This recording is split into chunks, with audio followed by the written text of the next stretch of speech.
Hello and welcome to Time Out with Sports Adda. I'm Babashish Nanda, and this is your go-to show from all the news, views, and analysis from the world of sports.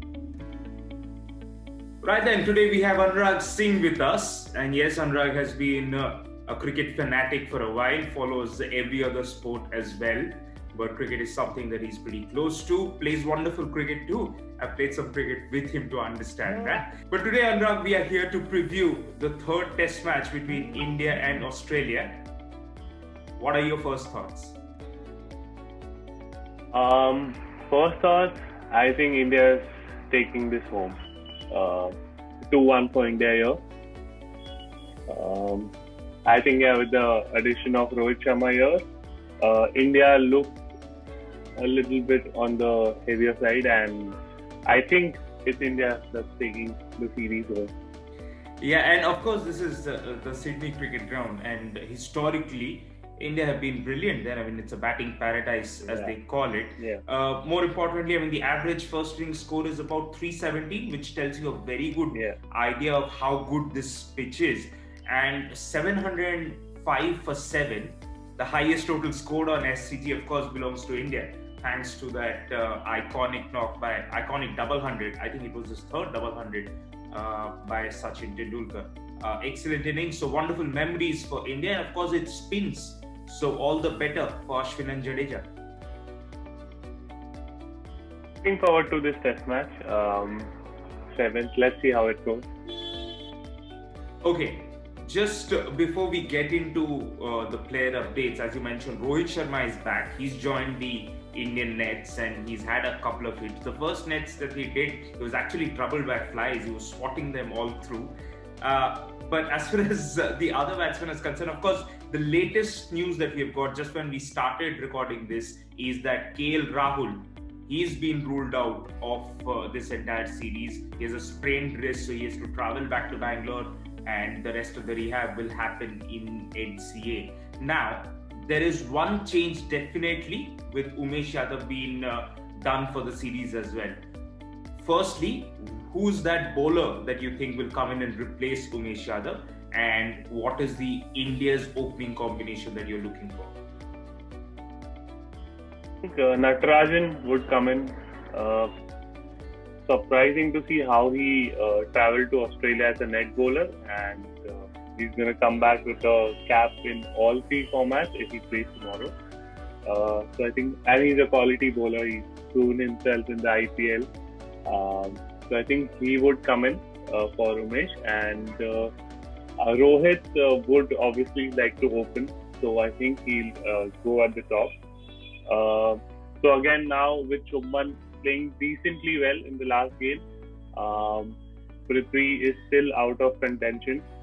Mayank, so I don't know how India will look and manage all these 4 openers with KL's slot empty as well. Someone would have to come down. So headache for Ravi Shastri and co. We'll have to see who comes down the order. Yeah, it's a nice headache to have. I mean, all of those players, I think barring Mayank Agarwal, both of Shubman Gill and Rohit Sharma can bat down the order if needed, if you really want that batting power to go down to number 6. One of them, batsman, has been a little bit of a rut. He has been in a little bit of a rut, and that is Cheteshwar Pujara. And the reason I say this is that he's still spending a lot of time out there, but the runs haven't been coming. In the last 18 innings, Pujara has scored 477 at an average of 26.5. We all know he's a much better player than that. It's high time that Pujara also, just like Rahane, puts his hand up and scores a big one. We consider him to be the marathon man. We know that when in India we're going to wake up, it's going to be 3 hours. The first session would be over, the second session would be in play, and we would see Pujara batting, Stark coming off a long run up, and Pujara just leaving the ball very, very beautifully. We haven't seen that yet, but we like a big one from Pujara. We know he can score big. So probably 2 test matches to go. We are expecting something from him as well. This is the Indian batting. Of course, Australia's batting has their own set of issues. the initial reports that we are getting right now from Sydney and whatever the makeup of that side looks like, in all likelihood, David Warner will return to the top spot. But having said that, from whatever news I'm getting, he's not 100%, and he himself said that.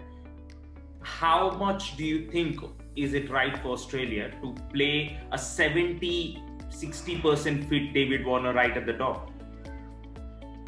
I think with looking at Joe Burns, he's been just struggling, and probably it looks like a free wicket for the Indian bowlers up top. I think a 60 or a 70% Warner would probably score more than what Joe Burns is doing right now, and it's a risk, it's a gamble. If it doesn't pay off, you might lose Warner for a longer period, considering he's not fully fit. But again, headache for them as well. Yeah, they're trying to protect him. Langer, I was reading this press conference where Langer said, oh, we will probably put him in the slips and all of that. This is a very different Australian team that you're dealing with, and it's been a couple of years. We are also getting used to that approach. However, that is their batting, and we have talked about a few players. Now I'll just keep the onus on you and try and pick 3 players that you think people should probably bet on going into this third test match. I think we've got a long overdue innings pending from Pujara. So I think he's just hanging in there. He's just getting those runs, but he needs to score big. So probably one would be Pujara. I would definitely want a batsman like him in my team.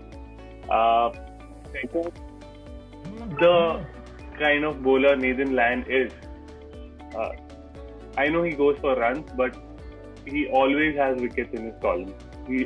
I always wonder, what if this guy was an Asian? What if this guy bowled throughout his career on Asian wickets? Probably one of the top spinners.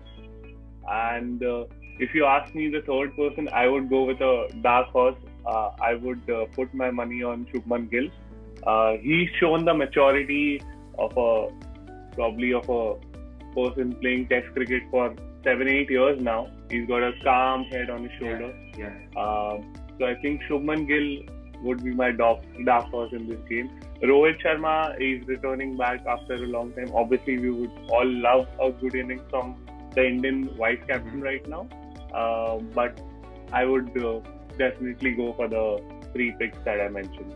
Yeah, wonderful picks there. The only other name that might be hopping around the circuit is also Steve Smith, because he hasn't been scoring as well and he is due for a big one, as the Australian fans would say. Right, those are the 3 players that we think you should probably put your money behind going into the third test. Right, Anurag, this is what we have come to. This is 1-all. India, tremendous opportunity to win this and keep the Border Gavaskar Trophy with them, irrespective of whatever happens. And if they go on and play that Brisbane test, because a lot of noise happening around there. But as far as the Indian players are concerned, and as far as we here at Sportsradar is concerned, we will just focus on the job on hand. That is the third test. Just final thoughts? Like I started, India to win it. You're wearing an India cap. And probably the fourth test. Fourth test goes into draw. Yeah, that is the best case scenario that you can look for. Right, here we are then. This was nice, Anurag. Thanks a lot for doing this with me. We have the players for you who we think that you should bet on. We have all the updates for you. Right then, of course, you should visit Sportsradar, download our mobile apps and stay ahead of the game. We will keep coming to you with continuing coverage, not just of this series, but the entire sporting action all through and through. Right then, until we meet next time, this is Bhavashish Nanda from the Sportsradar team signing it off. Bye-bye.